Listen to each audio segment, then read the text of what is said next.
Well, I mean, I already watched a little bit last time of that how to shit. I just thought it'd be such like new information or something, but I guess there isn't. Doesn't look like anyone's been on that thing. Haktua. Doesn't look like anyone's been here.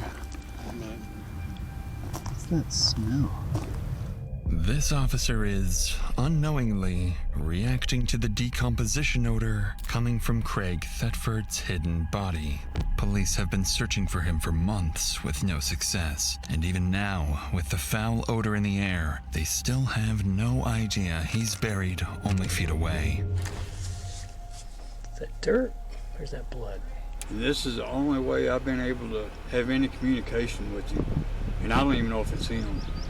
I wouldn't even know where to start looking. There's some weird going on. Whoever killed Craig covered their tracks meticulously, using chemicals to mask the odor, disabling security cameras, and hiding in plain sight. And while detectives spend months trying to figure out where Craig went, the suspected killer quietly continues spending Craig's money, allegedly buying houses, cars, and crafting a plan to ensure they're never found. 58 months. Welcome to the jungle. Holy smokes. Well, I want to say something else, but I don't want to implicate her. You need to say it. You might start looking in the Caribbean. Uh-oh. Police department! Sheriff's office, snatch your soul! The fudge? What the heck's going on here? It's a late May evening in Cloudcroft, New Mexico. Tucked among wooded acres. Chat, there's trees in New Mexico like that? I thought it was just a desert slab. And mountain terrain sits a 2,000 square foot property owned by 60-year-old Craig Thetford. He lives inside this large 3-story house with his wife Dina. The Thetfords enjoy a comfortable lifestyle thanks to Craig's roofing business. They own multiple residential properties and frequently take luxury vacations. But a few months ago, something dark took place inside the Thetford household, and it went unnoticed for weeks, until May 2025, when the Otero County Sheriff's Office receives a disturbing call. Communications on a recorded line. How can I help you? Who would I talk to have a wellness check done on an individual? That would be me. What's going on? His name is Craig Thetford. Everybody here in Texas has been trying to get a hold of Craig for nearly 2 months. Okay. We can't get a hold of his wife. We're really concerned about him because this is not like him. He always answers his phone or calls back. Even his family here hasn't been able to get a hold of him. Nobody can get a hold of him.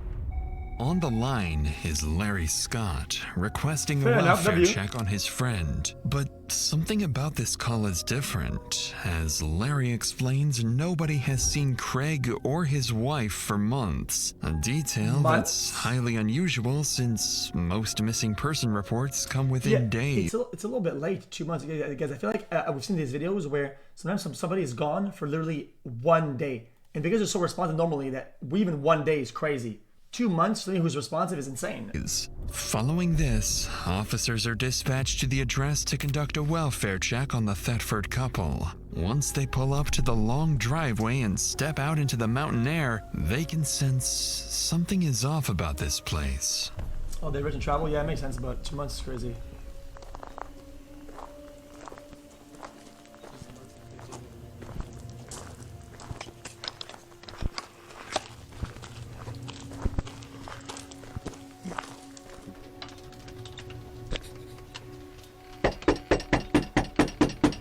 Sheriff's office.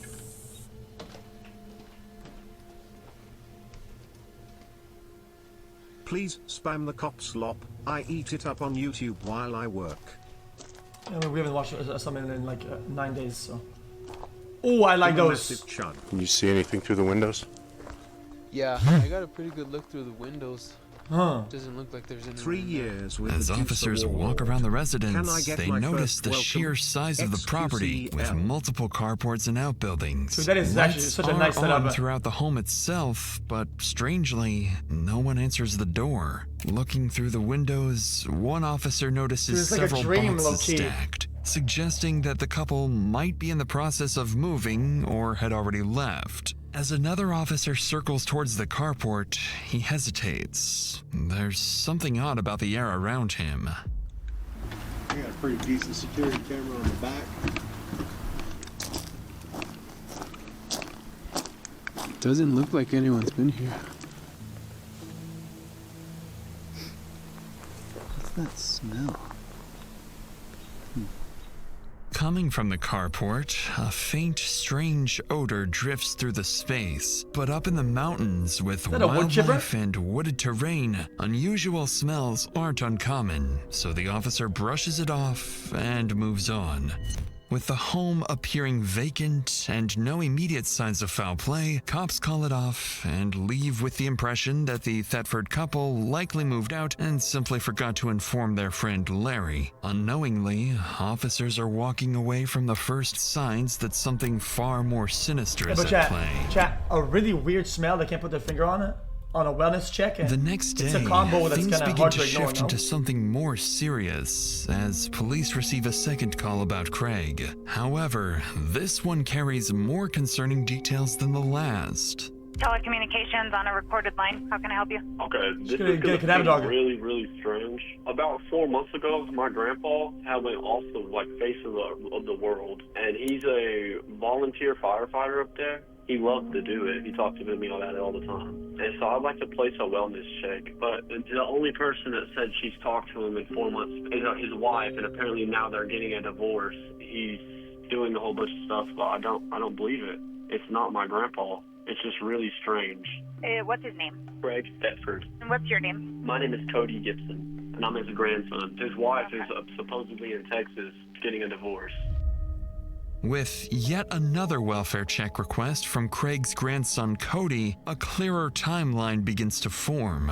It now sounds like Craig hasn't been missing for 2 months as previously believed by his friend. Instead, he hasn't been seen for over 4 months, which is even more alarming. Additionally, the reason no formal missing person report was filed starts to make sense, as Cody goes on to explain that his grandfather's wife, Dina Thetford, has been telling everyone that Craig is in Mexico with another woman after filing for divorce. A story that doesn't sit right with Craig's grandson. In Mexico? Following this second call, Otero County Sheriff's deputies are dispatched back to Craig's house. This time, instead of simply knocking and leaving, they widen the scope. If Craig and his wife aren't inside the house, maybe someone nearby has seen or heard something. So deputies begin canvassing the surrounding properties, a decision that will quietly kickstart an investigation into what may become one of the most elaborate and twisted homicide cover-ups they've ever handled. Deputy Ventura with the Sheriff's Office. By chance, have you seen your neighbors over? No, sir, I hadn't. I've been really worried about him. Okay. Since January. And we were real good friends and everything. Okay. And we were both on the James County Fire Department. Mm-hmm. And then come January, there was just no contact. No contact at all come January? I got him. I was on the James County Fire Department there for about 5.5 years. Mm-hmm. And when he moved up here, I talked him into it. Okay. And I mean, we were real good friends and everything. Yeah. And then Josh over here, we got him on the fire department. Josh and Heidi here would know more information about them because I know. Do you know what the address is over there? It's just that A-frame right there. This one right here? Yeah, this one right here. I mean, look at the type of property. This is probably like when fucking ATVing like. Yes, ma'am. Every other week or some shit. With the Otero County Sheriff's Office. We were looking for Craig Thetford. Yeah, we haven't heard from Craig. Okay. We're buying the house from him. He was in Breckenridge taking care of his mom. Okay. You know, his wife Dina is my friend. She's in and out from the house down there. Wait, they're buying the house? She doesn't really talk to him either, which is weird. Have you talked to Dina lately? Mm-hmm. Yeah. Yeah. And have you asked her anything about like Craig, how he's doing or anything like that? From what she's telling me, she's not talking to him either. She's not. Oh, okay. Yeah. So are they like not together right now? I think they're splitting up. Gotcha. Okay. I'm pretty sure that's what's happening. And when was the last time you saw Dina here? Check it out, rewind a little bit. Just one time. About 3 weeks now. Hold on. 903. Just give me 1 second. From Craig. Oh, we were looking for Can I help y'all? Thetford. Just give me 1 second. Yeah, we haven't heard from Craig. Okay. We're buying the house from him. He was in. They're buying the house from him. They have like a pretty small house, and they're buying the whole compound from him. That seems like unusual. About 3 weeks. Yeah. As far as Heidi knows, Craig and Dina are in the middle of separating, with Craig supposedly staying at his mother's house in Texas. That explanation doesn't match what Dina told Craig's grandson Cody, She's getting who was rid of under it the at a small impression that price. his grandfather went to Mexico after filing for divorce. To investigate further, the deputy asks Heidi for Dina's phone number and tries calling her. But worryingly, it goes straight to voicemail. With no immediate leads, officers return to the station. Before Deputy Pinter can relay his findings to detectives, his phone starts ringing. Interestingly, the caller is one of the Thetfords. Hello? Hi, I missed a phone call. Yes, ma'am. How are you? This is Deputy Pintor calling from the Otero County Sheriff's Office. I was calling in reference to your husband, Craig. It seems that he hasn't been in contact with a lot of his family and some of his friends. Right, yeah. We have been separated, and I recently filed for divorce. He's involved with someone else, and currently he's in Mexico. And when was the last time you saw him or spoke to him? Before he left. Would you have an estimate, was it 1 week, 2 weeks? First of the month? First of the month. And you saw him in person, correct? Yes, Okay. He was packing, yes. Where was this at? Was this at your residence on Heatherwood? Yes, he has moved out. And where are you currently staying at? I'm at my mom's in Texas, Seymour, Texas. Yeah. Well, I guess let me ask you, are you going to permanently be staying at Seymour, Texas? No? Okay. Until I see what happens in the divorce, I'm going to ask for the property. Okay. I mean, I don't think he's missing. Hold on. On the line is Dina Thetford clarifying that her husband is actually in Mexico with another woman. The same story she told Craig's grandson, but pre-selling the house different that's not from what hers her yet. neighbor reported. Naturally, this drastically complicates the investigation, as locating a missing person in another country is exponentially more difficult. But during the phone call, Dina also goes on to explain that she suspected Craig of cheating on her for nearly a year before confirming the affair a couple of months earlier. Now she's staying with her mother in Texas, but plans to return to New Mexico and fight Craig in court to keep the property for herself. The deputy confirms Dina's current phone number before ending the call. Aside from the inconsistent story about Craig's whereabouts, police have no reason to believe Dina is hiding anything. But that is about to change. I tried to warn Craig. She did state if I could kill Craig and get away with it, I'd do it. My mom's crazy. She's tried to kill me before. In the days that follow, Craig Thetford is officially entered into the FBI database as a missing person, and the case is assigned to Detective Bobby Curtis with the district's Major Crimes Unit. As Curtis begins digging into the couple's background, one detail immediately stands out. Craig is Dina's fourth husband. She had already been married 3 times before, and those relationships seemingly ended under troubling circumstances. Well, are they alive? So Curtis decides to call the people who might know Dina best, her ex-husbands. And what she's about to hear may not just explain where Craig is, but also what really happened to him. I got a voicemail from you about an hour ago, I guess. I was calling to see if you had a minute to talk to me about Dina. I was married to her 30 years ago. 30. I called her demon possessed one time and about drove her crazy. I was told there was possibly a time when she had tried to run you over with her car. I would probably say that's more of her drug addicted or alcohol addicted state that she gets that way. And that's the best time to leave her alone is when she's that way. I think that's how we both survived for 10 years. Hello? Hi, is this Scotty? It probably got progressively worse, no? Hi, it's Detective Curtis. First, let's go ahead and start with why did you guys end up getting a divorce? Because she's crazy. She is what they classify as a binge drinking alcoholic. Whiskey turns her evil. Yeah, she assaulted me multiple times, broke 2 pair of glasses, balled up her fists and hit me. Twice she tried to kill me. I was always afraid something like this was going to happen because I knew she was capable. And then, when I saw that Craig was missing, I immediately called. I tried to warn Craig multiple times, and she did state in front of me and my wife, if I could kill Craig and get away with it, I'd do it. That Final remark from Scott is disturbing and certainly doesn't bode well for the situation. Following these statements from Dina's ex-husbands, Detective Curtis decides to dig further into Scott's claims. Turns out, Dina worked as a correctional officer for nearly 8 years in the early 2000s. Then, in 2008, according to Scott, Dina was arrested for allegedly trying to stab him while intoxicated, an incident that reportedly landed her in jail overnight. After that, the couple briefly reconciled, but in 2010, Scott also alleged that Dina found his pistol and chased him while pulling the trigger, though the gun was not loaded and he survived. As Curtis continues reviewing the reports, she notices that at various points over the years, Dina's daughter Leslie had lived with her and Craig. So one of Curtis's co-investigators reaches out to Leslie to gain insights into what was happening inside that house. When he finally gets her on the phone, she shares some startling information about her mother. How are you this morning? Good as it can be. How are you? I'm good. So, whenever you were living at the house, Leslie, was there domestic violence going on in the house? Did your mom and dad fight? Yeah, all the time. My mom is crazy. My mom is so crazy. Like, she's tried to kill me before. She stabbed one of her other husbands. She tried to run my real dad over with a car. She had my sister hogtied and thrown in a car and, like, shipped off one time. So, was your mom to you?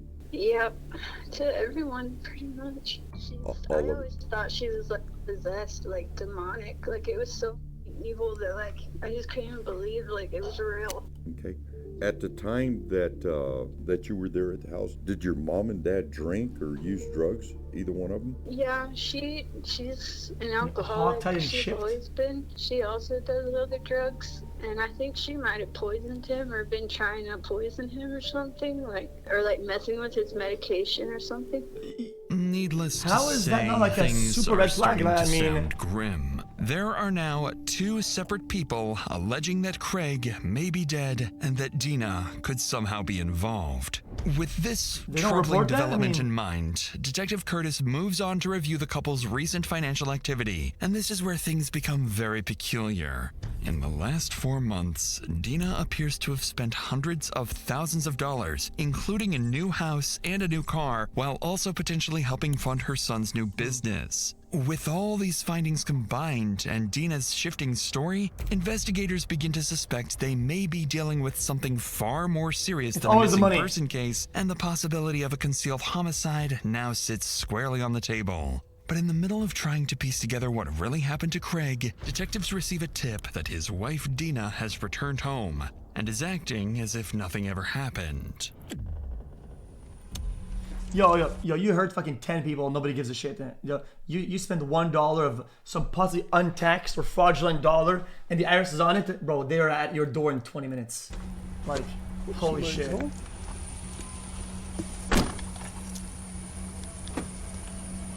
Following this, Deputy Roger Schoolcraft is sent to check if Dina returned home and can provide any answers. In a few seconds, he will come face to face with the one person investigators now believe may be their prime suspect. But before we get to that, if you're like me, you probably want to save money and... Dude, I saved money using Craig this 20 times. Vanished. Thank you. What's up?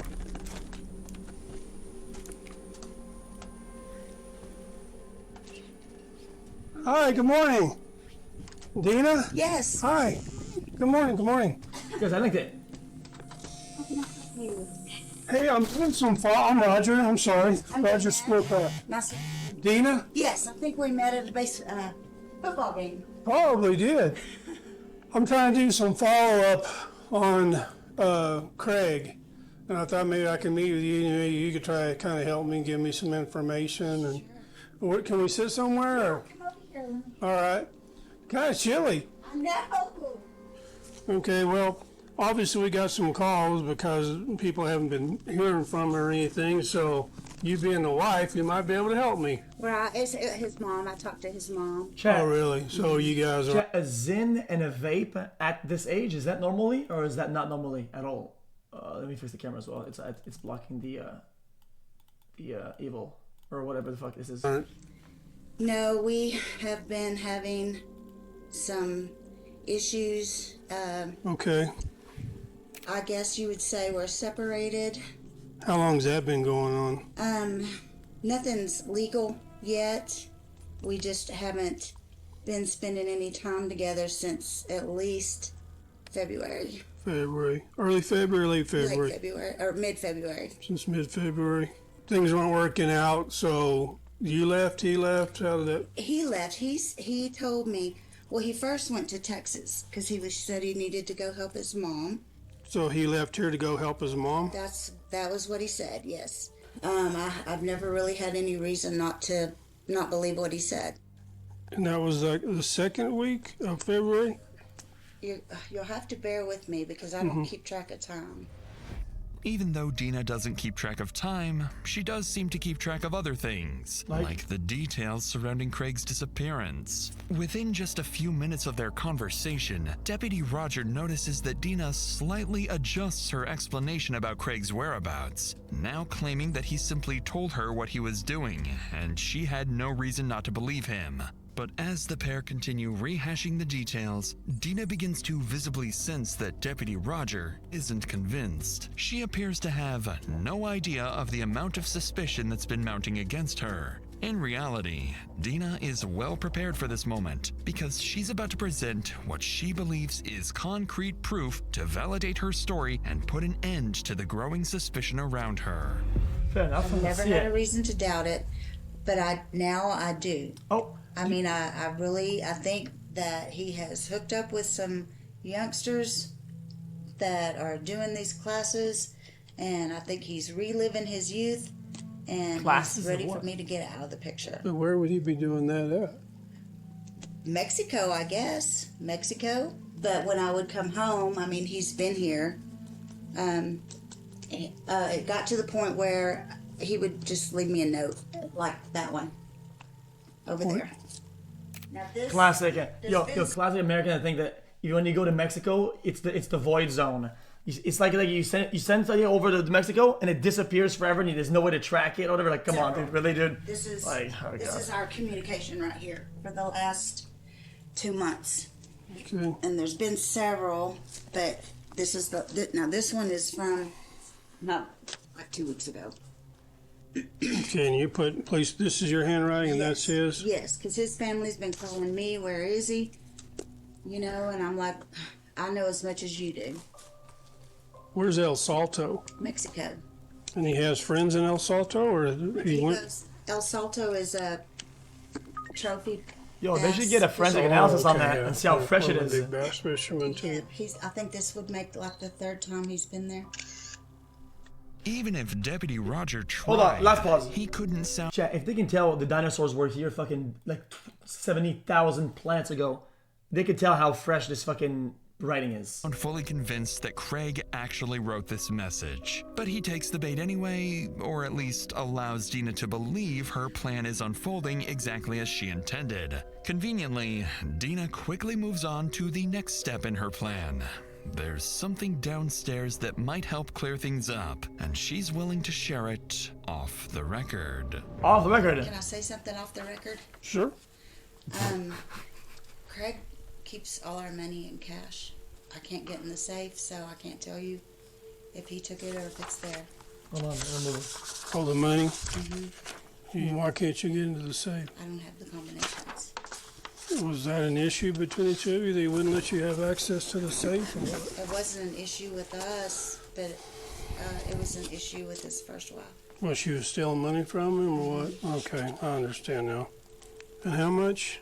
$1.5 million. Cap. Could you show me where that safe is? Cap. Okay.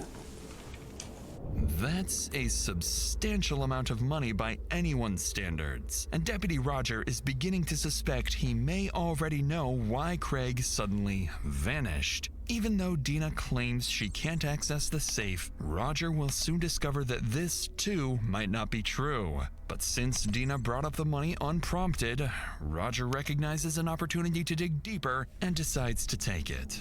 I'm sorry. It's been opened for sure. Apologize. Well, we could do that's the good. ground weight. No, just getting old. I feel it even. Holy smokes. Big house. Yeah, it is. Too big for two people. Somebody that rich, that has that many properties, that This knows is about the bottom floor here. economics, has 1.5 million cash in the basement. Oh, that's cool. Right? Yeah, good Lord. That cost a penny. Yeah, that was my present, and now I don't know if I get to keep it. Yeah. This one and this one. Oh, there's two of them. Yeah. So you don't have the combination for either safe? No. No, I just... You didn't keep it written down anywhere, or you don't know? You have any backup? I mean... As Roger checks the safe, he has no idea that he is standing in the very spot where Craig's body remained for days before it was eventually moved and hidden. None of that is apparent in this moment, so the two head back upstairs after taking a quick look. By this point, Roger feels he's heard what he came for and then some. But before leaving, he decides to share a small surprise he's been holding back. Have you been married before too? Or? Oh gosh, yes. Okay. Oh gosh, yes. Yes. Why do you say that? Well, because I used to. It seemed to be a regular occurrence. Oh, I'm sorry.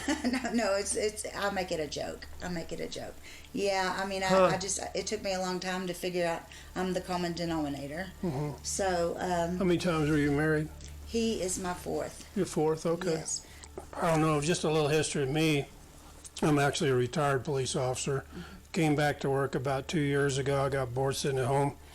But the vast majority of my career, I worked in investigations, CID, homicide unit in Albuquerque. So that's most of my career has been doing that.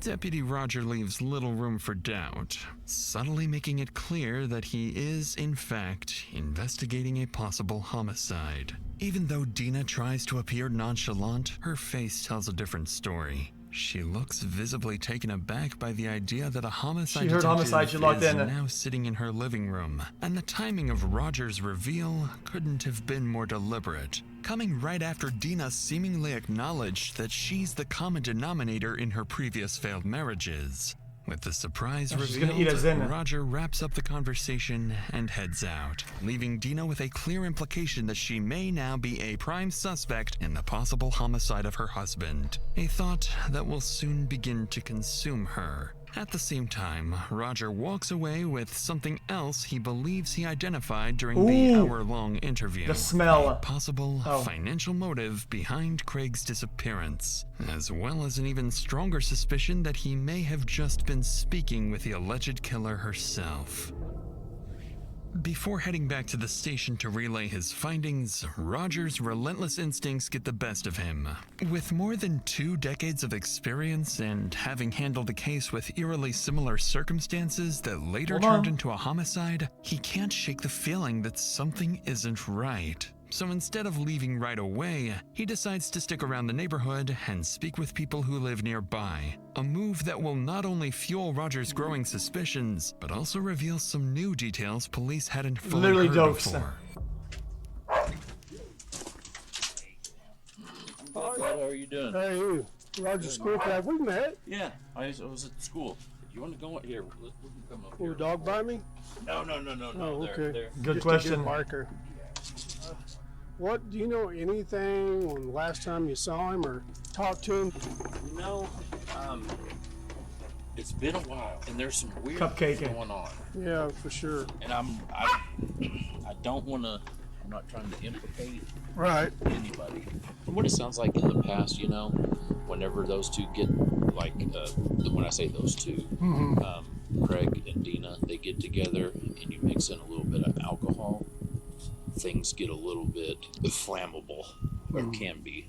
And Craig said, if anything ever happens to me out on one of these calls, Dina has a combination to the safe, and I keep an envelope full of money in it. And this is the only way I've been able to have any communication with him, and I don't even know if it's him.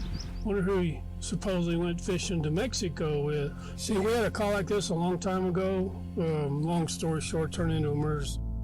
She was staying in the house 3 weeks after she'd murdered him, and she drug him out in the back porch and covered him up with a tarp. Kind of rings the same deal. Same story. All he went on a fishing trip. Well, he kept not showing up for work, and people were calling. So he's really nowhere to be seen. No, ma'am, he's nowhere to be found. Everything we've been told. They don't teach that in the books. And I want to say something else, but I don't want to implicate her. You need to say it. When we first moved here, we were just having conversations, and she was like, "Yeah, he is the book." She didn't say she'd kill him, but she was like, "If it happened, you know, I'd be okay with it," kind of to that effect. Mm-hmm. By now, the pattern is becoming impossible to ignore, and it seems like everyone familiar with the couple is thinking the same thing. They're just hesitant to say it out loud. Notably, Craig's firefighter friend Thomas also reveals that Craig told him Dina has the combination to the safe, directly contradicting Dina's claims earlier when she claimed she had no way of accessing the money inside the safe. Roger records these statements and eventually heads back to the station to speak with the lead detective Curtis to determine their next steps. Even though investigators are now strongly considering the possibility of homicide, they still lack physical evidence of foul play, or Craig's body, at least for the time being. 5 days after his initial visit, Deputy Roger returns to the Thetford's house to follow up with Dina. They still haven't been able to reach Craig, and the situation is looking increasingly grim. But this time, something different awaits Roger. As he arrives and steps out of his car, he notices something unsettling on the ground. Uh-oh. Uh-oh. Call it in. No shot.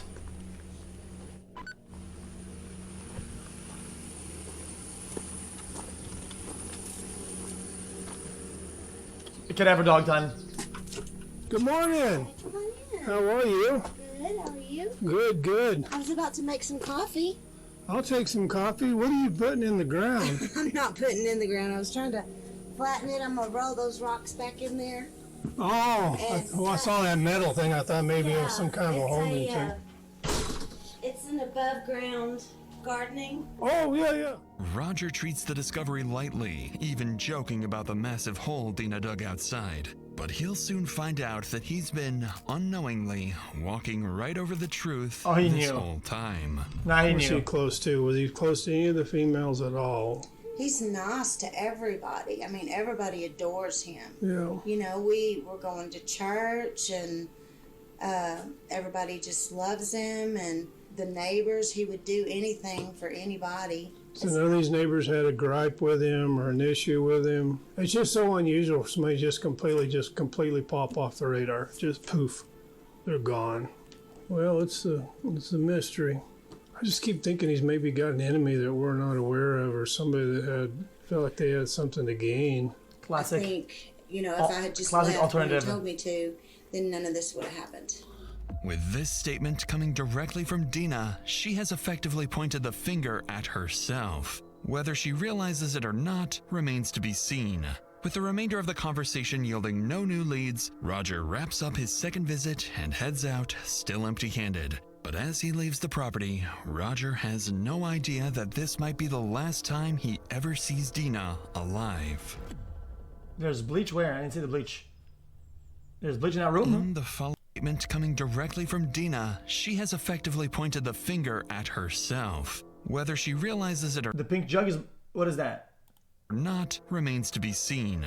With the remainder of the conversation yielding no new leads, Roger wraps up his second visit and heads out, still empty-handed. But as he leaves the property, Roger has no idea that this might be the last time he ever sees Dina Kitchen alive. soap, not the biggest giveaway, I think, but who knows.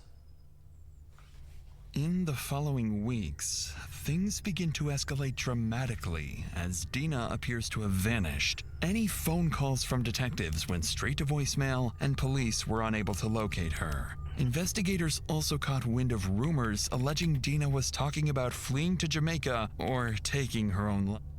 However, there's a huge development that's about to happen today. They never do this. Because sometime in the afternoon, an old co-worker of Dina from her prison job calls lead detective Curtis with an explosive tip.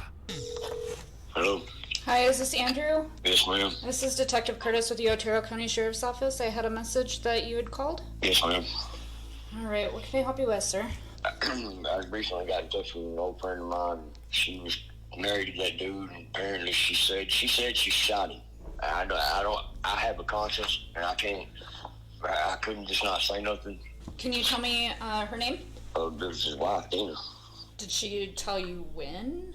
No, ma'am. I don't know none of the particulars.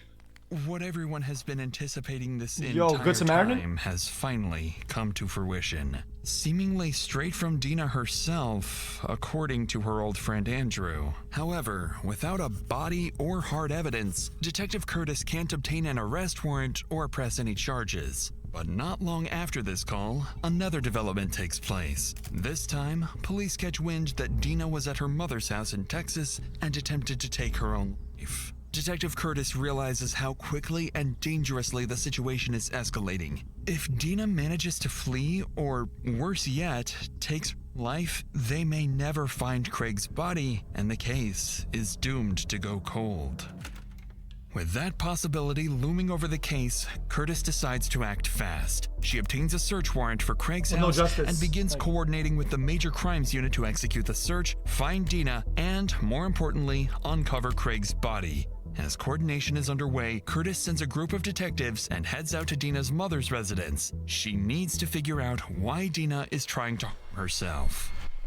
So watch this if they get stuck in here. Hi, Mary. I'm Detective Curtis with the Sheriff's Office in New Mexico. Is it okay if I come in? Sure. I understand that these guys updated you on why we're all here. Yes. Okay. We're hoping that maybe we could talk to you a little bit about everything that's going on, if that's all right. Dina tried to take her. Did Dina tell you why she wanted to take her? No. No? Mm-hmm. Did she have a method she was planning on using? I don't know. She didn't say that? I knew she was real depressed. But I didn't expect any of this. About how long has she been back here? She started coming back off and on. I think it was maybe, I'm not sure. Dina's mother is visibly shaken by the thought of her daughter harming herself. They look the same age. But she can't explain why Dina would take such drastic action. Detective Curtis wraps up the interview and gathers possible addresses for Dina's acquaintances, hotels, and hospitals where she might be. They need to find her before she can do something irreversible. Hours later, back in New Mexico, the Major Crimes Unit is briefed and the coordination is in full effect. Detective Curtis and Deputy Roger, along with a group of officers, make their way to the Thetford property. Yo, last name Schoolcraft. Holy. Hoping to find at least one of the two alive. Holy. Like, he literally is the booker.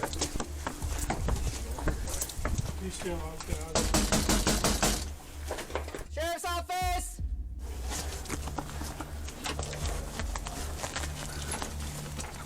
Is there a code spot? No.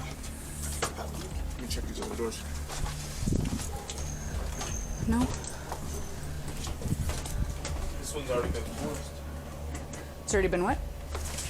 Huh.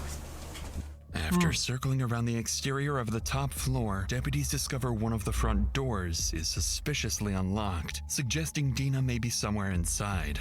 Officers decide to conduct an initial sweep for potential threats. Given Dina's violent past, her prison officer background, and the murder allegations hanging over her, deputies can't be too careful. One of the deputies has a code for the garage door downstairs, and that's where they decide to make their entry. Through the garage! That door's familiar. Claymores?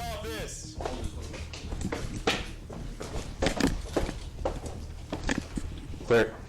Code rated.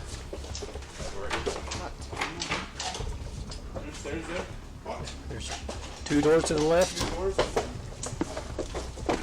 It's a nice hot tub, but that room sucks for a hot tub though. Checker pattern, all white shit, like fuck that. You got stairs? If you want, so there's another door on this other side. You want to check that door, and I'll go upstairs.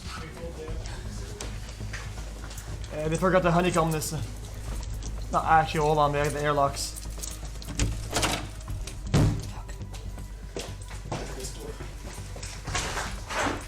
CC. I got another door. Alright, behind you.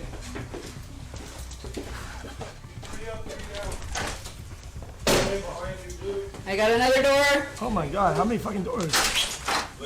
Oh, Blue. Good? yep. Back around. After clearing the basement, officers spot Craig's safe that's supposedly holding $1.5 million in savings. A locksmith quickly gets to work on unlocking the safe, while deputies head upstairs to continue sweeping the house, where they'll soon find their first clues of foul play.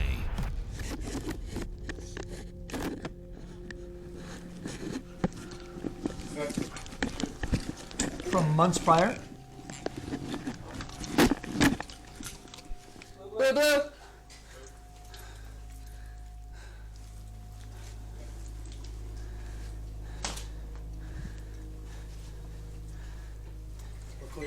Call clear. I already checked the bedroom here and the bathroom and the closet.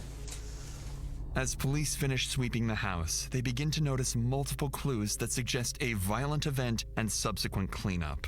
Multiple bottles of bleach scattered throughout the house, a surveillance system that appears to have been physically disabled, and various areas showing signs of cleaning. But with no sign of Dina or Craig's body in the main house, deputies move outside to check the outbuildings, starting with Craig's man cave. It's the man cave.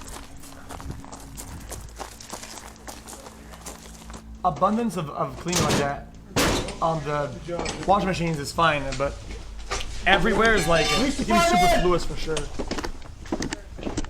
Sheriff's office, announce yourself! Search warrant! Jesus. Looks like you have an upstairs.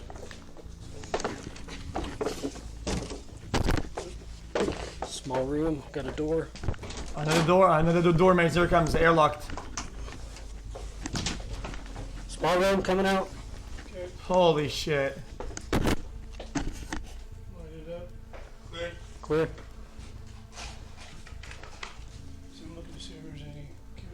Yo. There's cameras on the back side of this house. Keep it flying. Come and take it. Is that LGBT? No, stop. Chat. This is LG. Come on, chat. That's LGBT, isn't it? That's crazy. I'm sure she destroyed it if they wanted. They censored it too. Is that dirt? Where's that blood?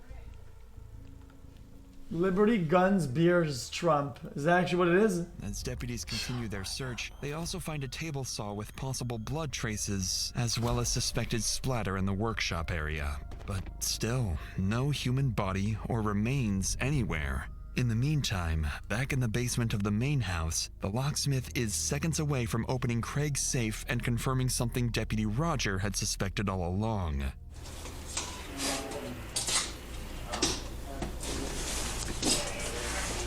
Let me get a photographer over Where do here. you guys want us? Over Just- here in the corner? On camera. Yo, respect. We can get out of here for a minute. The locksmith didn't even look at. Let me know you're good. He wasn't to see it. I like that. Holy smokes. Kimber is missing. They don't want to destroy this. Looks like it was 44.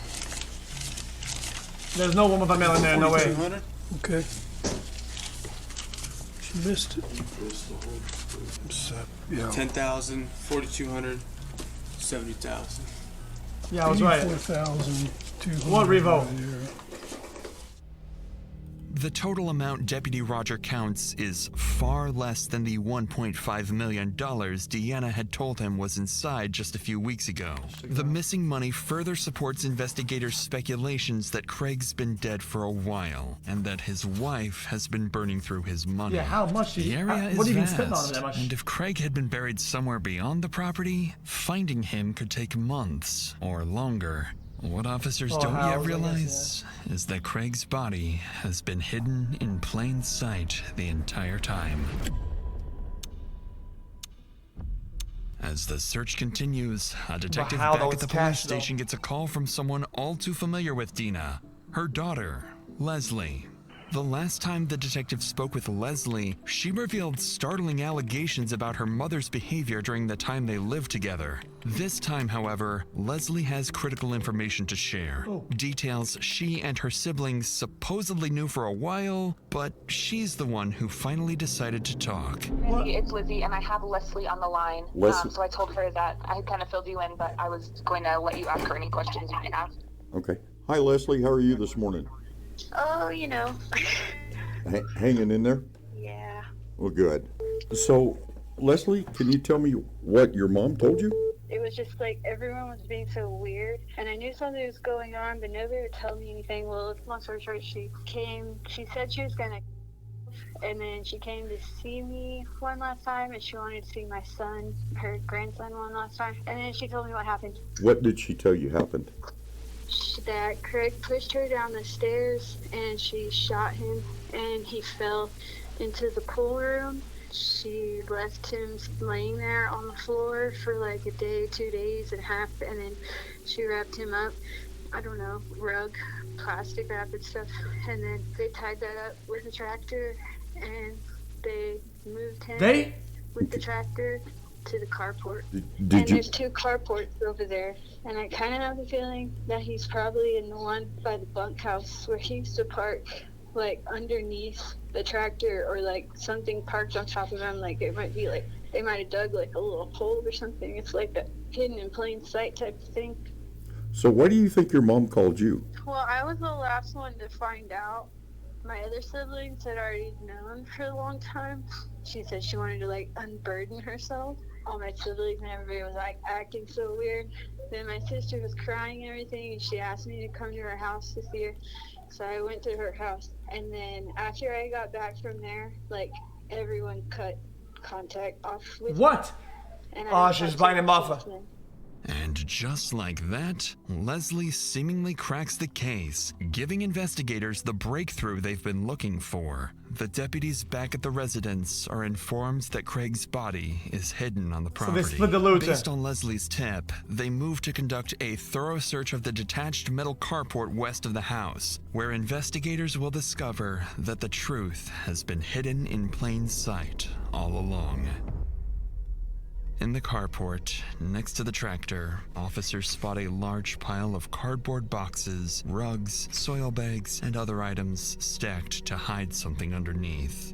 As they clear the pile, black plastic sheets become visible, and inside, they discover a human body concealed beneath materials to hide the foul odor. After transporting the body for an autopsy, doctors estimate it has been These guys have everything. They have the money to do anything. They have fucking tractors on site, and they fucking hide the body pretty much where it was found, under some dog shit. Man, ceased for weeks to months, consistent I'm scared. with Like, a if January these were smart, killing. they would have gone over 3 it. or 4 gunshot wounds are found on the left side, including one through the heart, classifying the death as homicide.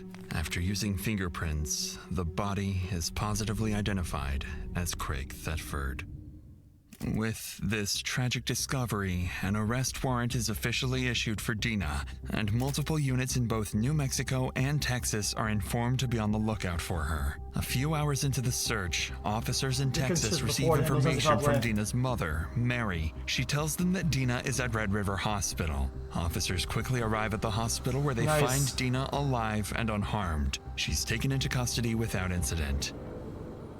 As she's transported to the station for questioning, Dina remains calm and cordial, almost as if she's been expecting this moment for months. Detective Curtis now has a body and what she believes enough evidence to pursue homicide charges. But there's one final question she doesn't have an answer to yet.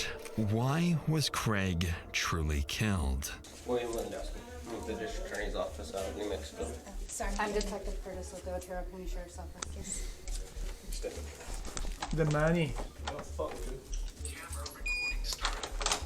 So, I'm sure you understand why we're all here? Yes.